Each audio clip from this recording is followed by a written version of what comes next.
হযরত ওমর পিছন দিক দিয়ে চাদরটা টেনে ধরে বলছেন, আল্লাহ রাসূল এটা কেমন কথা? মুনাফিকদের সর্দার মারা গেল আর আপনি তার জানাজা পড়তে যাবেন? ইসলামের চরম শত্রু, কঠিন বিপদে ফেলেছে উহুদের যুদ্ধে আমাদের অনেক জায়গাতে মুসলিমদেরকে বিপাকে ফেলেছে এই আব্দুল্লাহ ইবনে উবাই, আর আপনি এর মতো লোক মারা গেল আর আপনি জানাজা পড়তে যাবেন? আল্লাহ নবী সাল্লাল্লাহু আলাইহি ওয়াসাল্লাম একটা কথা বললেন, ওমর আমাকে যে এখন ইখতিয়ার দেওয়া হয়েছে এবং এই ব্যাপারে কোনো ওহী অবতীর্ণ হয়নি, আল্লাহ নবী সাল্লাল্লাহু আলাইহি ওয়াসাল্লাম জানাজার সালাত আদায় করলেন, নিজে জানাজা পড়ালেন। কার? মুনাফিকদের সর্দার আব্দুল্লাহ ইবনে উবাই। তাই তো চলুন জানাজার মাঝে হযরত ওমর আল্লাহ রাসূলের দিকে ফ্যাল করে তাকিয়ে নিজেকে লজ্জিত মনে করছেন আর বলছেন, আল্লাহ যেখানে ওহী অবতীর্ণ করলো না আল্লাহর নবীকে জানাজা পড়া থেকে বিরত হওয়ার জন্য, আর আমি ওমর আল্লাহ রাসূলের চাদর ধরে টেনে দিয়েছি জানাজা পড়তে যেতে দিব না বলে, আমি ওমর মনে হয় চরম ভুল কাজ করে দিয়েছি। এবার আপনাকে আর একটা কথা বলি, নবী বলেছেন আমার পরে যদি কেউ নবী হতো, হতো কে? কে নবী হতো? ওমর। কেন? আর বিচক্ষণতা অনেক বেশি ছিল, তাই না? আল্লাহ সুবহানাহু ওয়া তাআলা নবীর সাহাবী হযরত ওমর যখন মন টন খারাপ করে বসে আছেন, আমি ফালতু কাজে কেন নবীকে বারণ করতে গেলাম, সাথে সাথে কোরআনের আয়াত অবতীর্ণ হলো, ওয়ালা তুসাল্লি আলা আহাদিন মিনহুম মাতা আবাদা ওয়ালা তাকুম আলা কবরিহি। নবীর উপরে কোরআন অবতীর্ণ হলো, নবী মুনাফিকদেরকে মারা গেলে কঠিন কালেও আপনি জানাজার সালাত আদায় করতে যাবেন না। আজকে যা করেছেন করেছেন, আজকে থেকে শেষ। আর মুনাফিকদেরকেও মারা গেলে জানাজা পড়া যাবে না। শুধু জানাজা নয়, আল্লাহ নবীকে বলছেন ওয়ালা তাকুম আলা কবরিহি, আপনি মুনাফিকদের কবরের পাশে পর্যন্ত দাঁড়াবেন না। আল্লাহ তারপরে বলছেন ইন্নাকুম কাফারু, নিশ্চয়ই তারা অস্বীকার করেছে বিল্লাহি আল্লাহর সাথে ও রাসূলিহি রাসূলের সাথে ও মাতু ওয়া হুম ফাসিকুন, এবং তারা মৃত্যুবরণ করেছে ফাসিক অবস্থাতে। তার মানে পৃথিবীতে এমন কোনো পাপী নেই যে পাপীর ব্যাপারে ডাইরেক্ট বলা হয়েছে তার জানাজা পড়া যাবে না। ভালো করে বোঝার চেষ্টা করুন। কিন্তু মুনাফিক তো খাতারনাক পাপী, যার ব্যাপারে ডাইরেক্ট কোরআন অবতীর্ণ হয়েছে ওয়ালা তুসাল্লি আলা আহাদিন মিনহুম মাতা আবাদা ওয়ালা তাকুম আলা কবরিহি। আল্লাহ সুবহানাহু ওয়া তাআলা নবীকে বলছেন, নবী মুনাফিকদের যদি কেউ মারা যায় ওয়ালা তুসাল্লি, আপনি কষ্টিন কালেও তাদের জানাজা করতে পারবেন না। দুই, ওয়ালা তাকুম আলা কবরিহি, মুনাফিকদের কেউ মারা গেলে আপনি তার কবরের সামনে দাঁড়াতে পারবেন না। তার মানে বুঝতে পারছেন এরা কত খাতারনাক? বুঝতে পারছেন? এই দেখুন এরা কত খাতারনাক। আর একটা কোরআনের আয়াত, ওই একই সূরা, একটাই সূরা 80 নম্বর আয়াত সূরা তাওবা, আর এইটা যেটা বললাম এটা 84 নম্বর আয়াত। আবার একটা আয়াত আপনাকে বলে দিব, এটা হচ্ছে 113 নম্বর আয়াত। 80 নম্বর আয়াত আল্লাহ সুবহানাহু ওয়া তাআলা একটা কথা বলছেন চমৎকার। এক, আচ্ছা তাহলে মুনাফিকদের জানাজা পড়া গেল না, আমি মারাত্মক বড় একজন পাপী, আচ্ছা আপনি আমার জন্য একটু ক্ষমা চাইতে পারেন কি পারেন না? পারেন? কোনো ব্যাপার না, আপনি দোয়া করবেন, ও রব্বানা আতিনা, আল্লাহ আমার ভাই মুমতাজুল ইসলাম বড় পাপ করেছে, দয়া করে তুমি আমার ভাইকে ক্ষমা করে দাও। পুলিন্দা মাদ্রাসার হেড মাওলানা মারা গেছে, আপনি যদি দোয়া করেন আল্লাহ আলেম মানুষ ছিলেন, চলার পথে যদি ভুল হয় ক্ষমা করে দাও। মাদ্রাসার সেক্রেটারি মারা গেল, আপনি দোয়া করতে পারেন আল্লাহ দিনের কাজ করেছে, এতদিন ভুল ত্রুটি হলে ক্ষমা করে দাও। আপনার চাচা একজন মাতাল মারা গেল, একজন ধর্ষক মারা গেল, সুদের টাকা খেয়েছে কোটি কোটি টাকা মারা গেল, আপনি দোয়া করতে পারবেন আল্লাহ আমার চাচা তো মানুষ, না জানার কারণে বা জানার কারণে মদ পান করেছিল, তুমি তাকে ক্ষমা করে দাও। সুদের টাকা খেয়েছিল, তুমি ক্ষমা করে দাও। ক্ষমা চাওয়া যাবে কি যাবে না? যাবে, যাবে। পৃথিবীতে একটা পাপী আছে তাদের জন্য ক্ষমা প্রার্থনা করা হারাম, চলবে না, তাদের জন্য ক্ষমা চাওয়া যাবে। তারা এই দেখুন আল্লাহ সুবহানাহু ওয়া তাআলা মুনাফিকদের ব্যাপারে বলছেন ইস্তাগফির লাহুম, নবী আপনি ক্ষমা প্রার্থনা করেন। আও লা তাস্তাগফির লাহুম, যদি ক্ষমা প্রার্থনা নাই বা করেন, ইন তাস্তাগফির লাহুম 70 মাররাতান, আপনি যদি মুনাফিকদের জন্য ক্ষমা প্রার্থনা করেন একদিনে 70 বার, কতবার? কত? 70 বার। আল্লাহ নবীকে বলছেন ইস্তাগফির লাহুম, ক্ষমা প্রার্থনা করেন, আও লা তাস্তাগফির লাহুম, আর নাই বা করেন, ইন তাস্তাগফির লাহুম 70 মাররাতান, আপনি যদি মুনাফিকদের ব্যাপারে একদিনে 70 বার যদি তওবা ক্ষমা যদি প্রার্থনা করেন, আল্লাহ বলছেন ফালা ইয়াগফির আল্লাহু লাহুম, আমি আল্লাহ কখনোই মুনাফিকদের ক্ষমা করব না। কঠিন অবস্থা। আচ্ছা বলুন, আমি মুমতাজুল ইসলাম, আমি একজন দু পাতা পড়া মৌলভী সাহেব লোক, আমার ইমান খুব কমজোর, আমি গুনাহগার লোক, আমি দোয়া করছি, হয়তো আল্লাহ আমাকে পছন্দ করছে না, এই জন্য কবুল করছে না। হেড মাওলানা দোয়া করছে, হয়তো মানুষ হিসেবে ভুল ত্রুটি কিছু আছে, এই জন্য আল্লাহ পছন্দ করছে না। সেক্রেটারি দোয়া করছে, মানুষ হিসেবে আল্লাহ হয়তো ভুল ত্রুটি কিছু আছে ওনার, এই জন্য আল্লাহ কবুল করছে না। এবার বলুন তো, মুহাম্মদ সাল্লাল্লাহু আলাইহি ওয়াসাল্লাম দোয়া করছেন, ওনার তো কোনো ভুল ত্রুটি নেই, আছে নেই? আল্লাহ নবীকে একদম হুঁশিয়ারি দিয়ে বলছেন, ইন তাসতাগফির লাহুম ৭০ মাররাতান, ইন শর্ত দিচ্ছেন আল্লাহ, যদি যদি শব্দের জন্য ইন শব্দ ব্যবহার হয়, আল্লাহ বলছে ইন, যদি আপনি একদিনে ৭০ বার যদি মুনাফিকদের জন্য ক্ষমা প্রার্থনা করেন, আল্লাহ বলছে আমি নবী আপনার হাতে ফেরত দিয়ে দিব, ক্ষমা করব না। তার মানে এরা কত বড় খাতারনাক, বুঝতে পারছেন মুনাফিকরা? চলুন আল্লাহ তাআলা তারপরে বলছেন কি, যালিকা বিআন্নাহুম কাফারু বিল্লাহি ওয়া রাসূলিহি, নিশ্চয়ই তারা অস্বীকার করেছে আল্লাহ এবং তার রাসূলের সাথে। যালিকা বিআন্নাহুম কাফারু বিল্লাহি ওয়া রাসূলিহি ওয়াল্লাহু লা ইয়াহদিল কওমাল ফাসিকিন। আল্লাহ বলছে আমি ফাসিক কওমদের হেদায়েত দান করি না। এবার আপনাদের কয়েকটা মূল্যবান কথা বলি। মুনাফিকদের চিনিয়ে দিলাম, তাদের গুণ বলে দিলাম, এখন এদেরকে দেখতে পাওয়া যায় কোথায়, এটা খুঁজে বার করতে হবে। কুলিন্দা গ্রামের কোন কোন জায়গায় এরা থাকে, বসবাস করে, সেটা দেখানোর প্রয়োজন আছে না নেই? তাহলে একটা একটা করে বলি, দু চারটে কথা বলে দিই, একটা একটা করে বলবো না। সিনেমা হলে যাবেন, এই আমার দিকে বলবেন, হাসছেন কেন? সিনেমা তো দেখেছেন সবাই, আমিও দেখেছি যখন ছোট ছিলাম, দেখিনি, কথা বলবো না। তা সিনেমা হলে গেছেন বই দেখতে, সবাই দেখবেন হলে পা তুলে বসে আছে, ডান দিকেও শাড়ি বসে আছে, 20 कोस दूर से अगर कोई बच्ची रोते माँ कहती है कि बच्ची सो जा, गब्बार सिंह आ जाएगा। सोले भाई डायलग এটা, হ্যাঁ সোলে সিনেমা হচ্ছে, শালা শালি সবাই মিলে বসে বসে, সবাই দুলা ভাই শাড়ি এক জায়গায় ঠ্যাং তুলে দিয়ে বসে আছে, ওখানে মুনাফিক নেই, সবাই সিনেমা দেখতে বসে। বাজার করতে যাবে, সবাই আলু বেগুন পেঁয়াজ দাম দর করতে ব্যস্ত, ওখানে মুনাফিক। আপনি মেলা দেখতে যান, সবাই মজা মস্তি করতে ব্যস্ত, ওখানে মুনাফিক করবেন। আপনি ট্রেনে যাবেন, উঠবেন, হাজার হাজার লোক, সবাই কোন সিটটা ফাঁকা আছে ওইটার দিকে লক্ষ্য, ওখানে মুনাফিক করবেন। মুনাফিক পাবেন কোথায়? এবার আপনাকে একটা ছোট্ট করে কথা বলছি, কথা শুনতে খারাপ লাগবে, তবে বাস্তবতা খুব বাস্তব। আচ্ছা, ফরজ নামাজ বাড়িতে পড়া উত্তম না মসজিদে?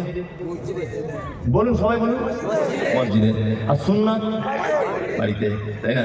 তার মানে আসসালামু আলাইকুম ওয়া রাহমাতুল্লাহ, আসসালামু আলাইকুম ওয়া রাহমাতুল্লাহ, আস্তাগফিরুল্লাহ, আস্তাগফিরুল্লাহ, আল্লাহুম্মা সাল্লাম আলাইহি ওয়াসাল্লাম। যত রকমের জিকির আছে, আল্লাহু আকবার, রব্বি আইনি আলা যিকরিকা ওয়া শুকরিকা, লা হাওলা ওয়ালা কুওয়াতা, যত রকমের জিকির আছে, সমস্ত জিকির আপনি মসজিদে বসে বসে করবেন। তারপরে আপনাকে চলে আসতে হবে কোথায়? বাড়ি। বাড়ি এসে বাকি সুন্নতগুলো আদায় করতে হবে। রাসূল সাল্লাল্লাহু আলাইহি ওয়াসাল্লাম কি বলেছেন? তোমাদের বাড়িগুলো কবরে পরিণত করো না। তার মানে বাড়িতে সুন্নত করতে হবে। আমার মনে হয় আল্লাহ নবী সাল্লাল্লাহু আলাইহি ওয়াসাল্লাম তো মহাবৈজ্ঞানিক ছিলেন, ব্যাপারটা তিনি বুঝতেন যে এদেরকে যদি সুন্নতের জন্য মসজিদের সুযোগ যদি দেওয়া হয়, সুন্নত তো পড়বে না, গোল টেবিল করে লোকের গীবতার পরনিন্দা মুনাফিকি করবে। ওই জন্য বলে দিয়েছে নামাজ পড়া শেষ, আগে ঘরে চলে যাবে, ওইখানে গিয়ে সুন্নত পড়। আমরা কি করি? আসসালামু আলাইকুম ওয়া রাহমাতুল্লাহ, আসসালামু আলাইকুম ওয়া রাহমাতুল্লাহ। একজনা বলেছে কি ব্যাপার, বলতে গিয়ে কোটি খাই দুতলা বাড়ি করেছে, কি সুন্দর করেছে, আগে না খাওয়া হতো না, মসজিদে বসে বসে। আরেকজন আমার পাশ থেকে বলছে, খবর জানিস? খবর তোরা জানিস? আমি সব শুনেছি। কলকাতায় কাজে গিয়েছিল, 20 লাখ টাকা ছেড়ে দিয়ে চলে এসছে। ওই ছেড়ে দিয়ে এসছে, তোমার বাপ দেখতে গিয়েছিল? হ্যাঁ, তোমার বাপ দেখতে গিয়েছিল, 20 লাখ টাকা ছেড়ে দিয়ে এসছে? তোমার কোনো প্রমাণ আছে? একটা বইয়ের স্বামী মারা গেছে, হঠাৎ তার স্বামীর ডেথ সার্টিফিকেট তোলার জন্য 4-5 বার ও বহরমপুরে যাচ্ছে আর আসছে। চায়ের দোকানে বসে বসে বলছে, কি ব্যাপারে, স্বামী যতদিন ছিল ততদিন ঘর থেকে বার হতো না, এখন ঘন ঘন ভ্যানিটি ব্যাগ নিয়ে কোথায় যাচ্ছে কোথায়। আর একজন তখন বলছে, দেখ মনে হয় কোথাও কটলাইন কিছু করেছে। তো ও কটলাইন করেছে, তুমি দেখতে গিয়েছিল? তোমার বাপ দেখতে গিয়েছিল? ও কথা বলতে গেলে কেন, পাক্কা মুনাফিক। কি পাক্কা মুনাফিক? কার বউ কোথায় যাচ্ছে, কে দুতলা বাড়ি করলো, কে বুলেট গাড়ি চেপে গেল, তোমার জন্য কোথায় পড়ে গেল। আর পাড়া গ্রামে ও 2 টাকার চা খায় আর 22 টাকার পরে বদনাম করে বসে বসে মুনাফিকি করে। মসজিদ আল্লাহর ঘর, সেখানে বসে বসে দেখবেন নামাজের পরে 4-5টা বুড়ো লোক থাকে, ওই বুড়ো লোক বসে বসে ওখানে কি করে, গীবত পরনিন্দা করে। মসজিদে কাঁচা কুঞ্চি রেখে দেবেন, ইমাম সাহেব কি বলছি বুঝলেন? মসজিদে কাঁচা কুঞ্চি, নামাজের পরে দেখবেন যে এরকম চলছে, প্যাচাম প্যাচাম করে তার পাছায় চাপকে দেবেন। আরে গরম কাল আসছে, হারাম করে এত বড় বদমাশ নামাজের পরে মসজিদের কারেন্ট পুড়িয়ে বসে বসে গল্প করছে। আসে না, বসে বসে নামাজ পড়া বাদ দিয়ে দুনিয়ার কথা, হেড মাওলানার দুর্নাম, মাদ্রাসার দুর্নাম, সেক্রেটারির দুর্নাম, ও টাকা মেরে খায়, ও মুখ করে খায়, তুমি ধোয়া তুলসী পাতা, সবাই খারাপ আর তুমি ভালো গ্রামে। এরকম লোক আপনাদের পুলিন্দাতে নেই, আমাদের ওদিকে আছে। না বলবো না, মারবে, আমি বললে মারবে বাবা। আমার তো দেখতে পাচ্ছেন সোশ্যাল মিডিয়া, যেখানে যাচ্ছি বোম মারছি গাড়িতে। হাওড়া জেলাতে গেলাম সেদিন, বোম মেরে দিয়েছে গাড়িতে। আল্লাহ বাঁচানি, আল্লাহ যদি বাঁচায় তো আর কেউ বাঁচাতে পারবে, মারতে পারবে? গাড়ি নিয়ে বার হলাম, আমার ড্রাইভার গাড়ি চালাচ্ছে, মানে 500 মিটার গিয়েছি জলসা ছাড়া, আর বাঁশ নিয়ে সব গাড়ি ভাঙচুর করতে চলে এলো। আমি গাড়ি থেকে নেমেছি, বোম মারতে শুরু করে দিচ্ছে গাড়িতে। আশ্চর্য, সোশ্যাল মিডিয়া দেখেছেন তো? আশ্চর্য ব্যাপার। আমি তো কারোর বিরুদ্ধে কিছু বলি না। আচ্ছা, এতক্ষণ যা বলেছি কারোর বিরুদ্ধে বলেছি না? বাস্তব কথাগুলো হাদিস কোরআন দিয়ে বললাম, বাস্তব কথাগুলো বললাম, এতে আমি এত আর কি ভয়ঙ্কর লোক। আমাকে দেখলে মানুষ সবসময় মানে উগ্র মেজাজ আছে, মানে একে পেলেই মেরে দিবে ট্রেন্ডার। আর সোশ্যাল মিডিয়াতে তো আছি বড় পার্টি বলা, ও খুললেই মমতাজুল ইসলামের জন্মের ঠিক নেই, দেখবেন ও সোশ্যাল মিডিয়া খুললে মমতাজুল ইসলামের জন্মের ঠিক নেই, ও বিয়াদব, ও কোরআন পড়তে জানে না, ও রাজমিস্ত্রি কাজ করে, ও হাদিস কোরআন বুঝে না। এই সব আর কি কথা। কারণ কি বলুন তো, আমি ভাবছি ওই ডাক্তার রুগীর রোগে ঔষধ দিই। কি বললাম বুঝলেন? যেখানে যেখানে রুগীর ঔষধ প্রয়োজন ঠিক জায়গাতে ঔষধ মেরে দিই, এই জন্য রুগীর একটু কষ্ট হবেই, হবে না? ফোনা বলে যদি কেটে দিই, তা রুগীর লাগবে না? লাগবে। আমি বলে দিয়েছি, সারা পশ্চিমবাংলার যত মাজার আছে 2025-27 মধ্যে ঐক্যবদ্ধভাবে সব মাজার বুলডুজারকে ভেঙে দিতে হবে, আর যত বুলডুজারের খরচা আমি দিয়ে দেবো। এইসব কথা যখন বলে দিয়েছি তখন বলছে আমাদের পীরের মাজার ভাঙবে বলেছে। কি বললাম বুঝলেন? মানে পীর সাহেবদের সঙ্গে আর হিন্দু ভাইদের কিছু মিল আছে, মারাত্মক মিল আছে না? এই আপনার আদিনার মসজিদের শিবের লিঙ্গ পাওয়া গেছে, আর শিব কজন আর ওর লিঙ্গ কটা? রাম মন্দিরে শিব পাওয়া গেল, আদিনার শিব পাওয়া গেল, ও শিবই বা কটা, ওর লিঙ্গই বা কটা? এটা একটা জানার ব্যাপার। হ্যাঁ, এই দেখুন আপনাকে একটা মজার কথা বলি। কলকাতা যান তো আপনারা এই রোড দিয়ে দমদম এয়ারপোর্ট পার করে মধ্যম গ্রাম আর বারাসাত, এর মাঝখানে দেখবেন রাস্তার ধারে একটা মাজার আছে, ছোট্ট এরকম। লক্ষ্য করতে করতে আসবেন, এদিক দিয়ে গেলে ডান দিকে পড়বে, ওদিক থেকে গেলে বাম দিকে পড়বে, ঠিক আছে? আর মাজারটা লেখা আছে বাবা একদিন শাহ, একদিন শাহ মাজার। আচ্ছা ভালো, ওই পীর সাহেবের দেখছি আর একটা মাজার আছে আমাদের বারাসাত কাজীপাড়াতে, বাবা একদিন শাহ।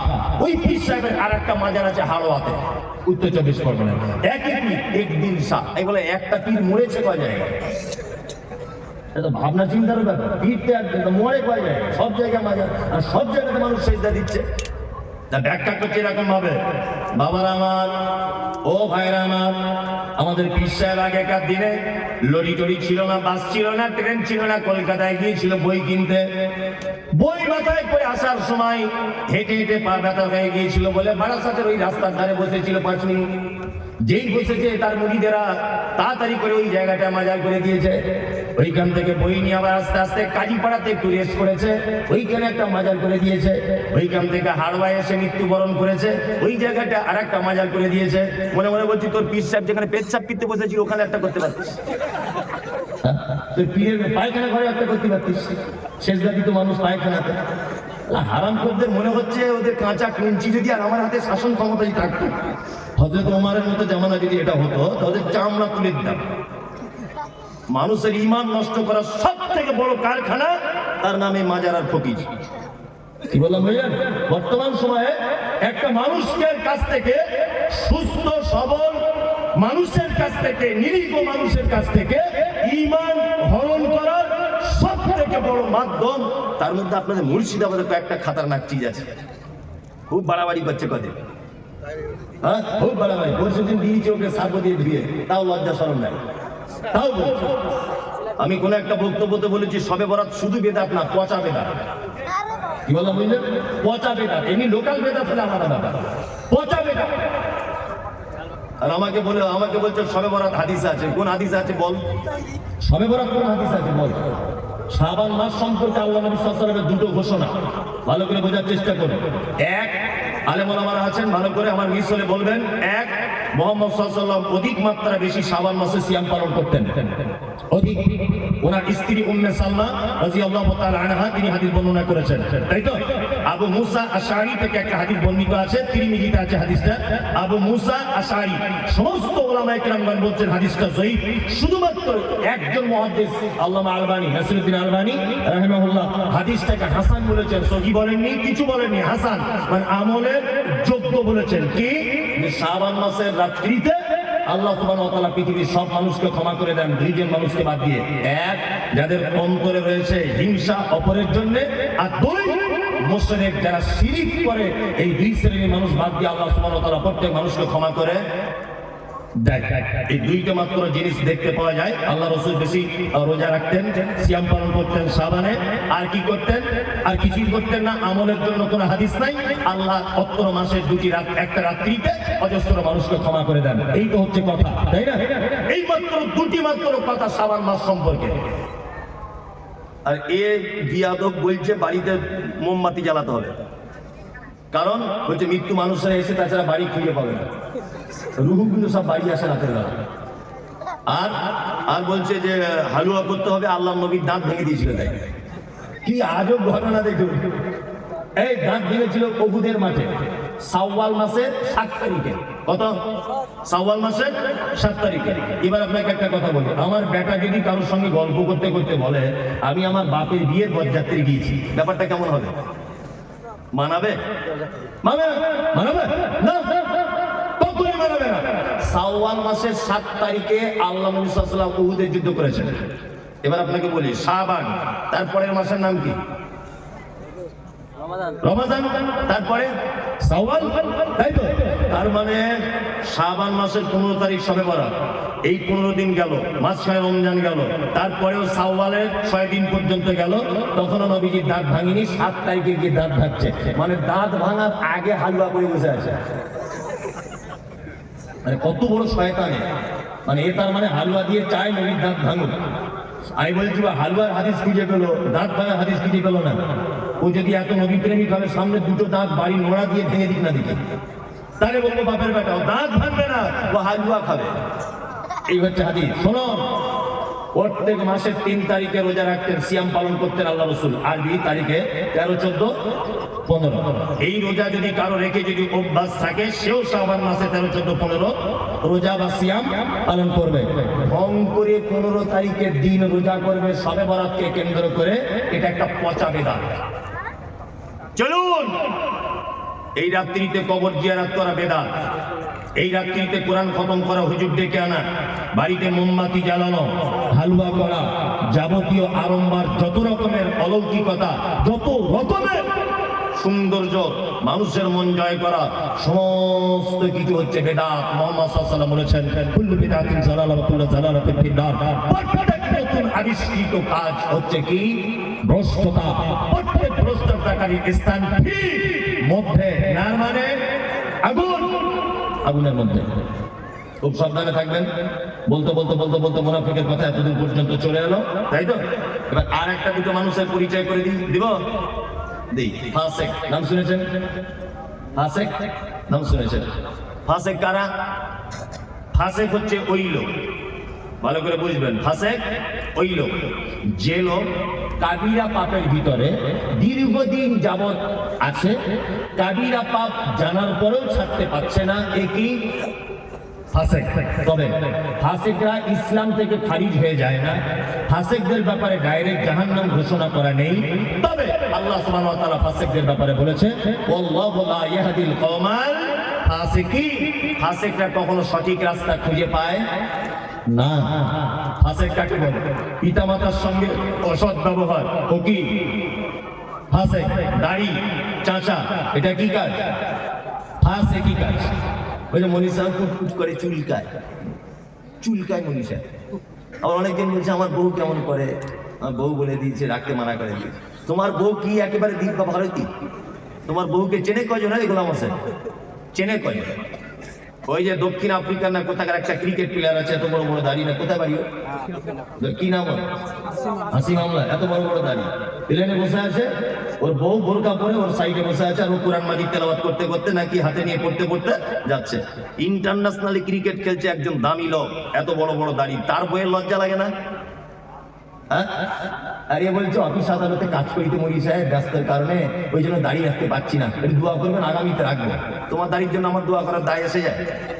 তোমার দাড়ি বাড়ার জন্য আমি দোয়া করবো? বদমাইশি জানো বাবা, হাসিম আমলাকে সারা পৃথিবীর লোক দেখছে, তার লজ্জা লাগে না? তার অফিস আদালতে যেতে হয় না?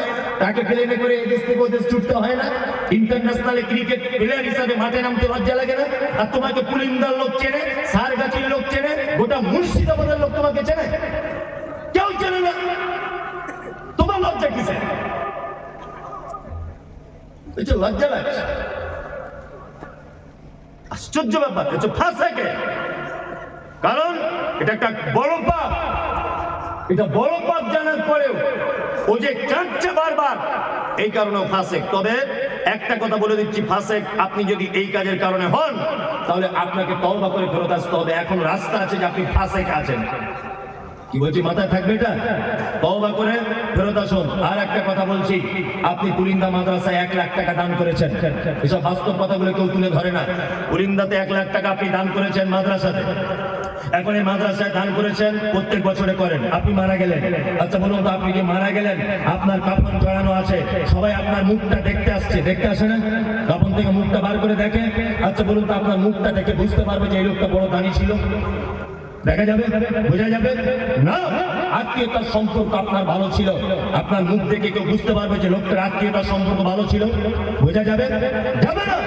পৃথিবীতে একটা মাত্র চরম পর্যায়ের সুন্নাত আছে, সেটা হচ্ছে এই।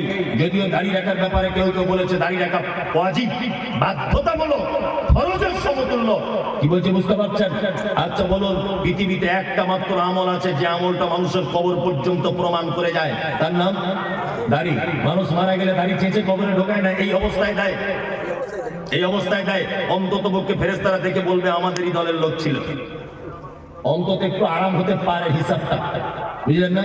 আর একেবারে শ্যাম্পু করা লোক যদি ঢুকে যায়, ফেরেশতারা যদি বুঝতে পেরে যায় এই ঢুকেছে রে, এবারে হিসাব কড়াকড়ি করে মার, বলবে কি বলবে না? বলবে, এটা বাস্তবতা। এইটা দেখে অন্তত পক্ষে ফেরেশতারা বুঝতে পারবে যে এটা আমাদেরই লোক ছিল, বুঝতে পারবে না? অনেক তো মেয়েরা আবার আছে, দাড়িওয়ালা ছেলে বিয়ে করতে চায় না, অনেক মেয়ে। ও কলেজে পড়ে নাকি একটু মডার্ন হয়েছে, শুনছি বলে কলেজে পড়ে মেয়েটা, বিশাল ডিগ্রি করছে, ওই জন্য দাড়িওয়ালা ছেলে পছন্দ করে না। অথচ যখন বিয়েতে বসে, ওর বরকে বলে দেয় ভালো পাঞ্জাবি আর ভালো টুপি পরবে, কিন্তু বিয়ে করার সময় দেখছি আব্দুল কাদের জেলানির মতো পাগড়ি আর পাঞ্জাবি পরে যাচ্ছে। কেন আন্ডার প্যান্ট পরে আসতে বলতে পারতে? মৌলভী সাহেবদের পছন্দ করো না, দাড়ি বলা পছন্দ করো না, তা বিয়ে করার সময় আবার ঢং করে মৌলভী সাহেবের মতো ব্যাগ ধরতে বলছো কেন? যে পাঞ্জাবি পরতে এসো, আপনাদের এখানে বিয়েতে পড়ে বাচ্চা কাচ্চা না পড়ে, আবার বিয়ে করতেছে এইরকম করে আছে, মুখে রুমাল দিয়ে, মানে এত লজ্জার ব্যাটাও আর কি। 3 লাখ টাকা পণ নিয়েছে হারাম করে, তখন লজ্জা লাগেনি। 4 লাখ টাকা পণ নিয়েছে, 8 টিয়ার গাড়ি চেয়েছে, তখন লজ্জা লাগেনি। আর বিয়ে করতে গিয়ে এরকম করে বসে আছে, মনে হচ্ছে কোমরে লাথি মেরে কোমরে একটা দিয়ে হারাম করে 3 লাখ টাকা চাইতে সবার সামনে লজ্জা লাগবে না, আর ঘুমটা দিয়ে বসে আছে।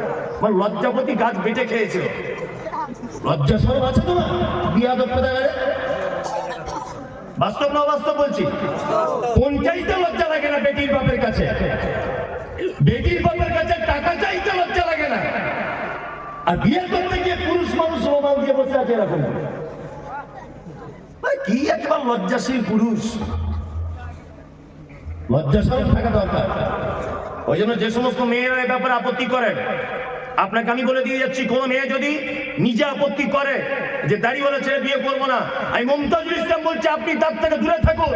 আখিরাতেও কল্যাণ হবে, দুনিয়াতেও কল্যাণ হবে, আপনার আখিরাতেও কল্যাণ, দুনিয়াতেও কল্যাণ। কারণ নারী নামের হস্তি, আল্লাহ নবীর একটা সুন্নত, আল্লাহ নবীর একটা কঠিন পদক্ষেপকে যে মেয়ে অঙ্গীকার করে সে মেয়ে মুসলিম থাকতে পারে না।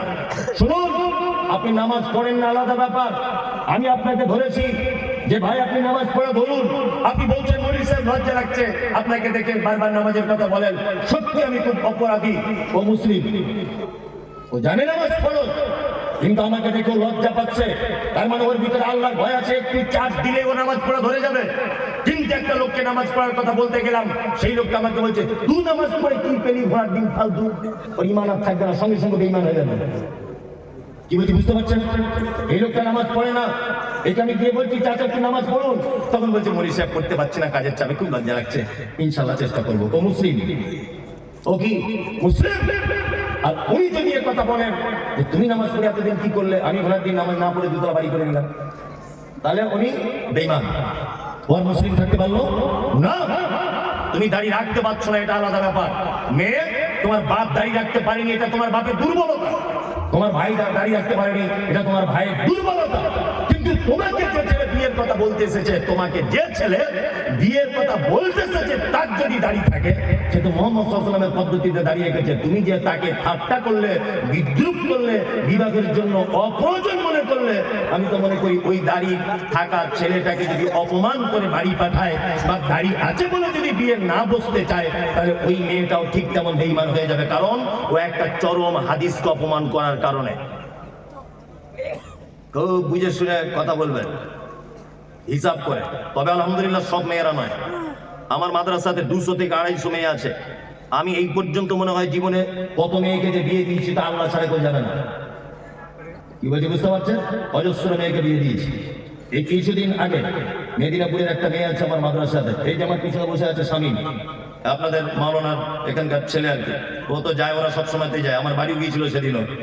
তা এরা সব দেখে এসেছে আমার মাদ্রাসা। আর একটা মেয়েদের মাদ্রাসা আছে, 200-250 মেয়ে পড়ে আলহামদুলিল্লাহ। আবার মোটামুটি এই তো শামীম গিয়েছিল ভিত্তি স্থাপনের দিনে, 3 বিঘা জমির উপরে ছেলেদের মাদ্রাসা তৈরি হচ্ছে ইনশাআল্লাহ। দোয়া করবেন। হিফজখানা আল্লাহ যদি কবুল করে নেয়, কেউ আর আটকাতে পারবে না। দ্রুত গতিতে কাজ চলছে ইনশাআল্লাহ। শেষ কাজ করতে আমার একটা টার্গেট 1 কোটি টাকার আমরা বাজেট রেখেছি। যদি বলছেন টাকা আপনার বহুত টাকা, তো তাহলে আমার 1 পয়সাও নেই। যা টাকা পয়সা পাচ্ছি সব লাগিয়ে দিচ্ছি, বাকিটা আল্লাহ ম্যানেজ করে দিচ্ছে বিভিন্ন মানুষের মাধ্যমে। যাই হোক, যে কথা বলছিলাম সেটা হচ্ছে এই যে আমার একটা মাথাতে একটা জিনিস কাজ করে। বেদাতিরা একটা কথা বারবার বলে যে আহলে হাদিসরা কোরআন পড়তে পারে না। বারবার একটা কথা প্রশ্ন কিন্তু তারা তোলে না। ওই জন্য আমি সারা পশ্চিম বাংলাতে নিয়ত করেছি একটা হিফজখানা, শুধুমাত্র হাফেজ হবে, শুধুমাত্র হাফেজ আর কারি, শুধু কোরআনটাকে শুদ্ধ করে পড়ানোর জন্য 2 বছরের কোর্স দিয়ে কমপ্লিট করবে ইনশাআল্লাহ। এরকম মনোবৃত্তি আছে। রমজানের পর থেকে যে কটা রুম রেডি হবে সেই কটা রুম দিয়ে চালু করে দেবে ইনশাআল্লাহ। নিয়ত করে নিয়েছে। আমার জীবনে এটা উদ্দেশ্য যে আমি এর মাধ্যমে মরে গেলে যেন কবরে শুয়ে শুয়ে নেকি পাই, এতটুকু। এছাড়া কোনো আর আমার আশা নেই, কোনো আশা নেই। আপনাদের সারে কাছে আমার আজও মনে আছে যে আমাদের মহিলা মাদ্রাসার জন্য একজন মেয়ে, আমি তার নামটা জানি না, হঠাৎ করে একদিন ফোন করে বলছে আমি 10,000 টাকা দিব, আপনি সারগাছি মোড়ে দাঁড়ান, কুলিন্দা গ্রামী বাড়িতে জলসা করতে যাচ্ছি। 10,000 টাকা দিয়েছে, যে সোশ্যাল মিডিয়া দেখেছি আপনার মাদ্রাসায় টাকাটা দিবেন, 10,000 না 5,000। যে কথা বলছিলাম, মেদিনীপুরের একটা মেয়ে, কিছুদিন আগে তাকে একটা বিয়ের জন্য একটা ছেলে, আমি বলছি তোমার মা বলছে বিয়ের জন্য, তা তুমি বিয়ে শাদী করবে? তা মেয়েটা আমাকে একটা কথা বলছে, মরি সাহেব পর্দার আড়াল থেকে বলছে আমি বিয়ে করতে পারি, তবে আমার কিছু শর্ত আছে। মেয়েটা দেখতে যেমন ভালো তা নয়। বলছি কি শর্ত? বলছি 1 নম্বর ছেলেটা দাড়ি থাকতে হবে, 2 নম্বর 5 ওয়াক্ত নামাজি হতে হবে, 3 নম্বরে হালাল পদ্ধতির ইনকাম করতে হবে, তাহলে আমি তাকে বিয়ে করবো, তাছাড়া করবো না। তার মানে বুঝতে পারলাম এখন ইমানদারিনী নারী আছে পৃথিবীতে, আছে না? আচ্ছা আচ্ছা, আজ থেকে 1 সপ্তাহ আগের কথা। ইন সার্চ অফ ট্রু ইসলাম, ফেসবুকে একটা পেজ আছে, ইন সার্চ অফ ট্রু ইসলাম। মিলন বলে নাম, মুর্শিদাবাদে বাড়ি। ছেলেটাকে জিজ্ঞাসা করবেন তার প্রমাণ। আজ থেকে 2 মাস আগে একটা মেয়ে ইসলাম গ্রহণ করেছে। ইসলাম গ্রহণ, মেয়েটা আমাকে ফোন করেছে, করে বলছে যে হুজুর আমি আপনাদের বক্তব্য শুনে অনুপ্রাণিত হয়ে ইসলাম গ্রহণ করলাম, গোপনে, বাড়িতে কেউ জানে না। মেয়েটা বিয়ে পড়াশোনা করছে কলেজে, খুব সুন্দরী, চরম সুন্দরী মেয়েটা দেখতে। তা আমাকে বলছে হুজুর আমি বিয়ে শাদী করবো, লুকিয়ে আমাকে একটু বিয়ের ব্যবস্থা করে দেন, আমার বাড়ি থেকে জানতে পারলে আমাকে জবাই করে দিবে, আমাকে জবাই করে দিবে। সেই মেয়েটাকে আজ থেকে 5 দিন আগে আপনাদের বহরমপুরে একটা ছেলের সঙ্গে বিয়ে দিলাম। তা মেয়েটাকে বলছি কেমন ছেলে পছন্দ? তা মেয়েটা বলছে দাড়িওয়ালা ছেলে হতে হবে, 5 ওয়াক্ত নামাজ পড়তে হবে, হালাল ইনকাম করতে হবে, গরিব হলেও চলবে, ঘর বাড়ি থাক আর না থাক। মানে মেয়েটা এত সুন্দরী, যদি বলছেন আপনি দেখলেন কি করে? সত্যি বলতে ও আমাকে দেখার জন্য একটা ছবি পাঠিয়েছিল যে আমি এই মেয়েটা। সেটা দেখে আমি একটা অনুভব করলাম। দেখুন, একজন হিন্দু নারী 2 মাস ইসলাম গ্রহণ করেছে, তার মনের ভিতরে ইসলামের কত ভালোবাসা জন্ম হয়েছে বলে এই নারী এই কথা বলতে পারছে, নারীওয়ালা ছেলে ছাড়া বিবাহ করবো না। আপনাকে ফোন নাম্বার দিতে পারি, তার বরের কথা বলবেন যে ঘটনা সত্য না মিথ্যা। বাড়ি থেকে বার হয়ে চলে এসেছে, হিন্দু মেয়ে মুসলিম হয়েছে, ইসলাম গ্রহণ করেছে, তার সমস্ত কোর্টের ডকুমেন্টস রয়েছে, মুসলিম একটা ইমানদার ছেলে তাকে স্ত্রী হিসাবে গ্রহণ করেছে। ভালো নারী নেই এ কথা বলবো না, তবে যত খারাপই আমাদের যারা এই কলেজে পড়ছে আর যারা বড় ডিগ্রি করতে যাচ্ছে, ফ্যাশন হয়েছে, এরা বলছে আমাদের আর পছন্দ হচ্ছে না, আমাদের আর পছন্দ হচ্ছে না। কি বলছি বুঝতে পারছেন? দূরে থাকবেন। আল্লাহ তুমি আমাদের ফাসিকি থেকে বাঁচার তৌফিক দান করো, আমিন বলুন, আমিন। চলুন আর একটা ব্যাখ্যা করে দিই, তারপরে আর একটা করবো, সেটা হচ্ছে মুশরিক। নাম জানেন মুশরিক? মুশরিক, মুশরিক কে? শিরিক করে, উনি ভালোই বলতে পারছেন, শিরিক করে মুশরিক। এবার আপনাকে একটা কথা বলে দিচ্ছি, শুনে এখানে এই কথা বললে তো আরো আপনি আশ্চর্য হবেন। হিন্দু, মুসলিম, জৈন, খ্রিস্টান, হাঁড়ি, চুয়ার, চামার, বাগদি, ছুতর, মেতর, পৃথিবীতে যত জাতির মানুষ বসবাস করে, যত ধর্মের মানুষ বসবাস করে, কোন ধর্মের ভিতরে মুশরিক বর্তমানে খুঁজে পাওয়া খুব মুশকিল। হিন্দু, এদের ভিতরে মুশরিক নেই। খ্রিস্টান, এদের ভিতরে মুশরিক নেই। ইহুদি, এদের ভিতরে মুশরিক নেই। হিন্দু বর্তমানে যারা, তাদের ব্যাপারে কোরআন মাজিদে শব্দ এসেছে সাবেঈ। সাবেঈ হচ্ছে তারা, তারা সাবেঈ হচ্ছে তারা যারা এক আল্লাহকে আল্লাহ বলে মানে, তারপরেও বিভিন্ন দেব দেবীর আলাদা আলাদা ক্ষমতা আছে এটা মানে, এরা হচ্ছে সাবেঈ। একটা হিন্দু ভাইকে জিজ্ঞাসা করবেন এত বৃষ্টি হচ্ছে কে দিচ্ছে, ও এক চান্সে বলবে বৃষ্টি দিচ্ছে উপরওয়ালা, বলবে না? তার মানে ও জানে উপরে একজন আছে। তারপরেও দেখবেন ও লোহা লাকড়ির ব্যবসা করে, কি পূজা করে? বিশ্বকর্মা। তার মানে ওর একটা ধারণা যে লোহা লাকড়ির ডিপার্টমেন্টটা বিশ্বকর্মার হাতে আছে। আর কলেজের স্টুডেন্ট, স্কুলের স্টুডেন্টরা কি পুজো করে? সরস্বতী। সরস্বতীকে বলা হয় বিদ্যার দেবী। তার মানে বাপ মা তার মা মেয়েকে বলে দেয় এটা তুমি সরস্বতীর পূজা করবে, কারণ এটা হচ্ছে বিদ্যার দেবী, তুমি ভবিষ্যতে মাইকের মধুসূদন দত্ত হতে পারবে, কারণ এই ডিপার্টমেন্টটা এর হাতে আছে। এ হচ্ছে কি? সাবেঈ।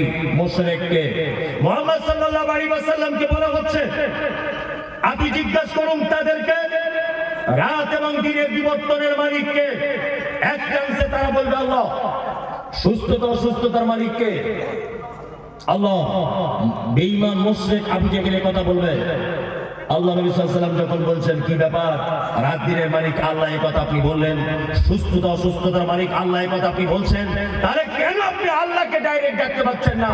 আবু জেহেল তখন বলছে, মোহাম্মদ শোনো, বেশি ফটর ফটর করিও না, সব কিছুর মালিক আল্লাহ এটা আমি জানি, কিন্তু তোমার আল্লাহকে ডাইরেক্ট পাওয়া যাবে না। আল্লাহকে পেতে গেলে 360টা দেব দেবীর মাধ্যমে পেতে হবে। তার মানে বোঝা যায় যারা আল্লাহকে ডাইরেক্ট পাওয়া যাবে না এই ধারণা রাখে, আর 360টা দেব দেবীর মাধ্যমে আল্লাহকে পেতে হবে এই ধারণা যারা রাখে, এরা কি মুশরিক? মুশরিক হিন্দুর ভিতরে নেই, খ্রিস্টানের ভিতরে মুশরিক নেই, কোন জাতির ভিতরে মুশরিক নেই। বর্তমানে মুশরিক গিজ গিজ গিজ গিজ গিজ গিজ করছে মাথার উপরের মতো নামধারী মুসলিমদের ভিতরে। আজ পর্যন্ত পশ্চিম বাংলার কিছু মুসলমান তাদের দাবি আল্লাহকে ডাইরেক্ট পাওয়া যায় না, আমাদের হুজুরের মারফতে তবে আল্লাহকে পেতে হয়। দাবি নেই, এরা কি মুশরিক? এই দেখুন আল্লাহ তাআলা মুশরিকদের ব্যাপারে সূরা তাওবা আয়াত নম্বর 114 আল্লাহ তাআলা বলছেন, মা কানা লিন নবিয়্যি ওয়াল্লাযীনা আমানু আন ইস্তাগফিরু লিল মুশরিকিন। নবী এবং ইমানদারদের জন্য উচিত নয় যে মুশরিকদের জন্য ক্ষমা প্রার্থনা করবে। এই মুমতাজুল ইসলাম বলছি, যারা মাজার পুজো করে, যারা পীর পুজো করে, ওদের জানাজা তো দূরের কথা, ওদের জন্য দোয়া পর্যন্ত করা যাবে না, কারণ ওরা মুশরিক। অবশ্যই ওরা মুশরিক, ওরা মুসলিম নয়। আল্লাহ তাআলা বলছেন, ওয়ালাউ কানু উলি কুরবা, যদিও তারা তোমার নিকট আত্মীয় হয়, তবুও তাদের জন্য ক্ষমা প্রার্থনা করা যাবে না। আমাদের বেটা বেটিদের বিয়ে শাদী দেওয়া হচ্ছে না? হচ্ছে তো। বেটির বিয়ে ঘটক ছেলে দেখেছে, ঘটক সাহেব এসে বলছে ছেলে খুব ভালো, বলছে কি করে? বলছে স্কুল মাস্টার। মেয়ের বাপ তখন বলছে আলহামদুলিল্লাহ, আমি তো এরকম ছেলেই চাইছি।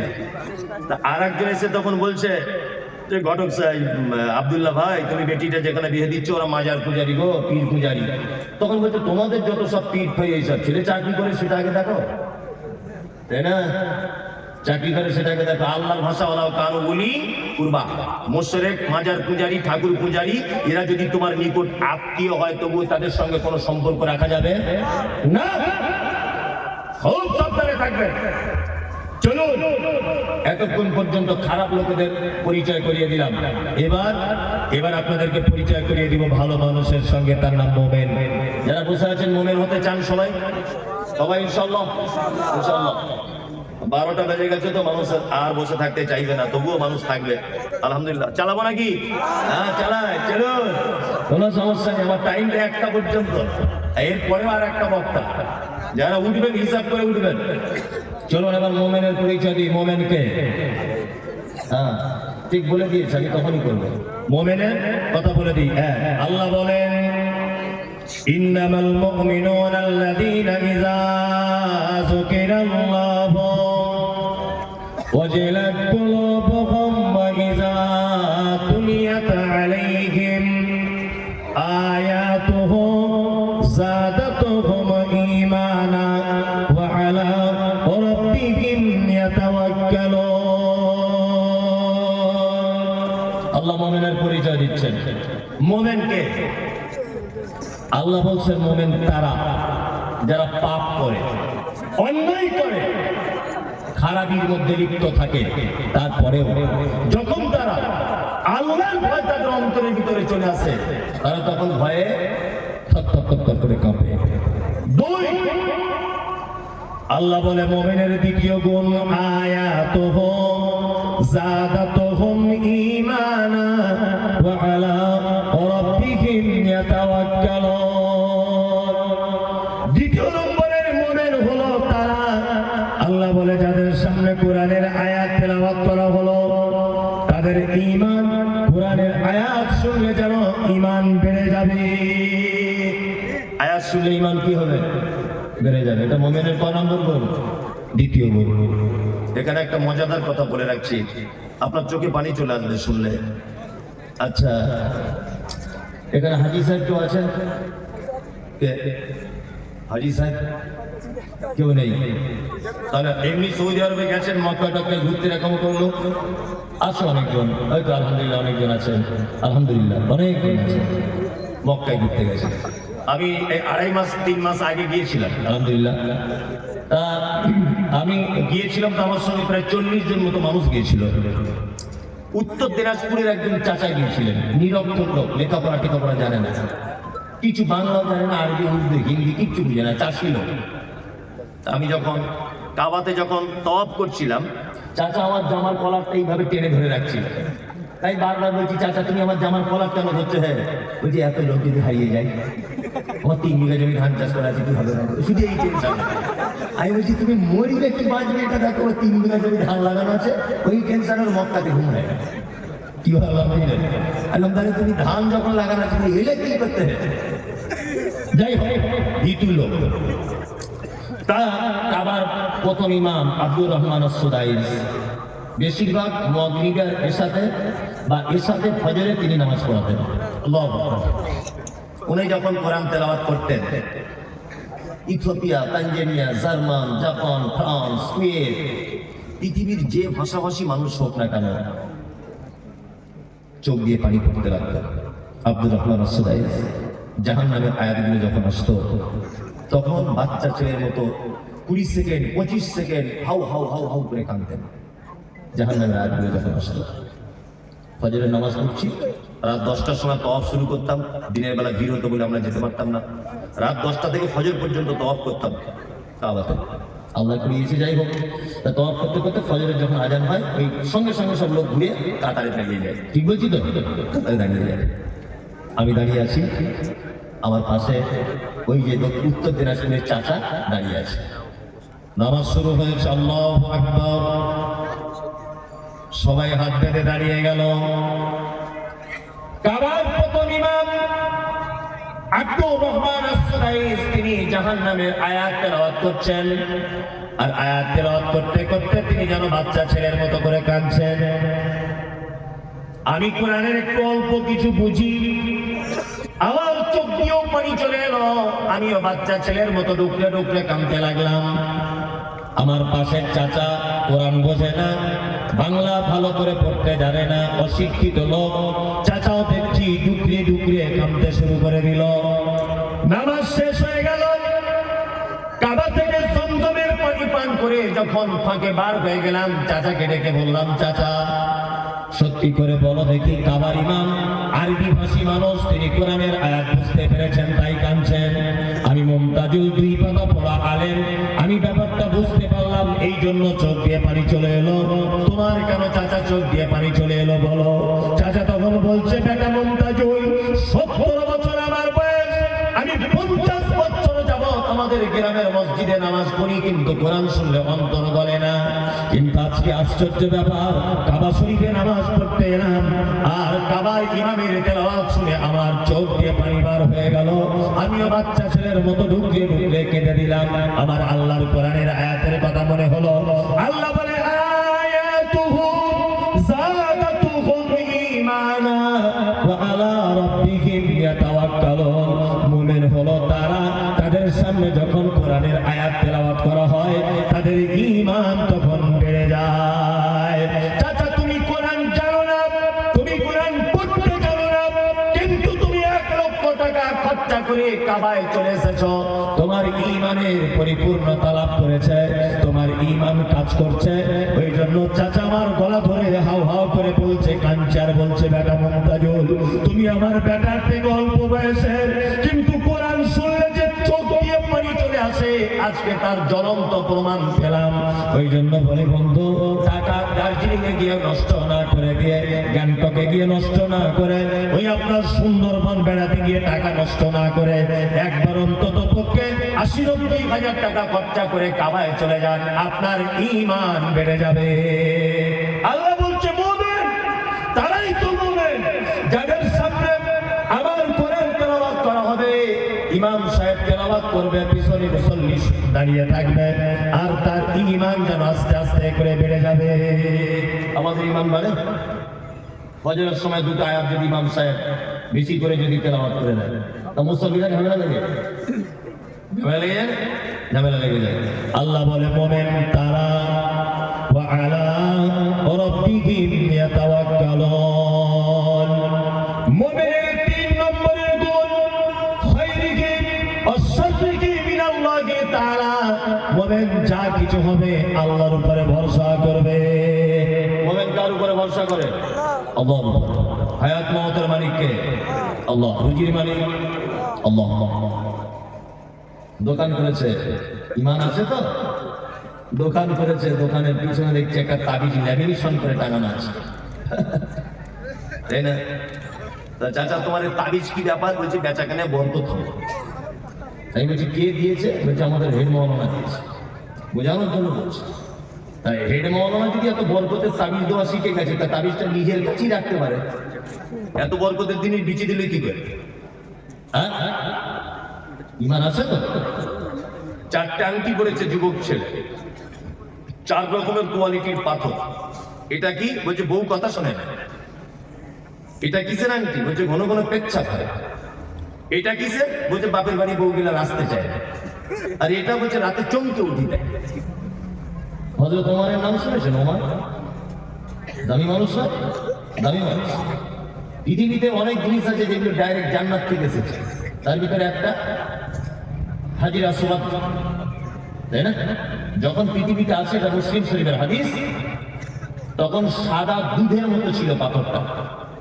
আল্লাহ নবী সাল্লাল্লাহু আলাইহি ওয়াসাল্লাম বলছেন, আদম সন্তান তার পাপের বোঝা নিয়ে তাকে চুম্বন করতে করতে একদম কালো করে দিয়েছে। আমি নিজে আলহামদুলিল্লাহ 2বার চুম্বন করে এসেছি, আল্লাহ করিয়েছে। খুব রিস্ক চুম্বন করা, ওখানে মারাও যেতে পারে কোনো মানুষ, এত রিস্ক। আর আপনি হাঁড়ির মুখের মতো, তখন যখন মুখ ঢোকাবেন, পিছন দিক দিয়ে 1,500 মানুষ আপনাকে চাপছে। এই 1,500 মানুষ বা 500 মানুষ, 1000 মানুষকে সামলে তবে চুমুটা খেতে হবে। ওই জন্য আমি বলি, আমাদের বাঙালিদের একটা বদ অভ্যাস, বুড়ো না হলে হজে যায় না। হজে বুড়ো বয়সে গেলে 10 পয়সা দাম নেই। এমনি টাকা খরচাই হবে, ও কিছুই করতে পারবে না। ও না তওয়াব করতে পারবে, চুমু খাওয়া তো দূরের কথা, না পাথর মারতে পারবে, ফ্যাল ফ্যাল করে তাকিয়ে থাকতে হবে। 5 লাখ টাকা জলে চলে গেল। যেতেই যদি হয় 35, 37, 38 বছরে যান, যেন দুজনকে যেন রুখে দেওয়া যায়। দক্ষিণ আফ্রিকার মেয়ে ছেলেগুলো তাদের যা বডি আর যা ধাক্কা মারছে, তারা আমার মতো 4টে পুরুষকে ফুটবলের মতো ছুঁড়ে ফেলে দিবে, এত ক্ষমতা তাদের গায়ে। আর এই লম্বা লম্বা মেয়েগুলো সব সুদানিরা, কালো কুচকুচ কুচকুচ করছে সুদানিরা, এই লম্বা লম্বা, তাদের চেহারা কি আমাদের বাঙালি 2-4 জন পুরুষ মানুষকে মেরে ফেলবে ঘুষি মেরে, এত ক্ষমতা তাদের গায়ে। আর এই বুড়ো বয়সে লাঠি নিয়ে হজ করতে যাচ্ছে, তুমি চান্স পাবে? এক গুতো মেরে তুমি মেরে দিবে 4 হাত দিয়ে। ওই জন্য হজে যদি যেতে চান একটু ইয়ং বয়সে যাবে। কি বললাম বুঝলেন? হাজির আসওয়াদ হযরত ওমর ফারুক রাদিয়াল্লাহু তাআলা আনহু মক্কায় চারিদিকে তওয়াফ করছেন। হাজির আসওয়াদ যেখানে আসে ওই জায়গাটা হাজির আসওয়াদের দিকে আঙুল বাড়িয়ে দিয়ে বলছেন, হাজির আসওয়াদ তুমি একটা পাথর, তুমি মানুষের কোনো উপকার করতে পারো না। আমি কোশ্চেন কারো তোমাকে চুম্বন করতাম না, শুধু তোমাকে চুম্বন করবো বা করছি এই কারণে মুহাম্মদ সাল্লাল্লাহু আলাইহি ওয়াসাল্লাম চুম্বন করেছিলেন তাই। হাজির আসওয়াদ জান্নাতের পাথর, মানুষের কোনো উপকার ক্ষতি করতে পারে না। আর এ 4 রকমের আংটি পরে আছে, আংটি করে বলছে 4 রকমের কাজ হবে। কি বললাম বুঝতে পারছেন? 4 রকম। কলকাতা একটা অ্যাড্রেস দিচ্ছে, ওখানে চলে যাবেন। নাকোদা মসজিদ নাম শুনেছেন চিতপুরে? নাকোদা মসজিদের মেন গেটে ঢোকার সময় দেখবেন ওই পাথর বিক্রি হয়, বস্তাতে রাখা আছে, কুকুরে পেচ্ছাপ করছে।